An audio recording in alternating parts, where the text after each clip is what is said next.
तोहे दरबार में मैया सुखवा मिलेला, रोवत दिलवा के हंसी फिर खिलेला।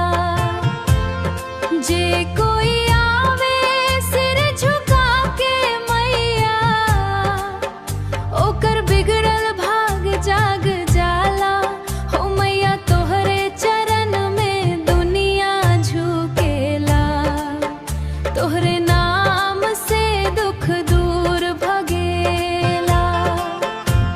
अखिया में आस लेके ऐनी तोहरे द्वार मैया, सुनला अब हमर पुकार। सुखल जिंदगी में रंग भर दा, टूटल सपना फिर से जोड़ दा। घरे घरे गूंजे जयकार हो, घरे घरे गूंजे जयकार हो। शेरा वाली मैया दरबार हो, शेरा वाली मैया दरबार हो।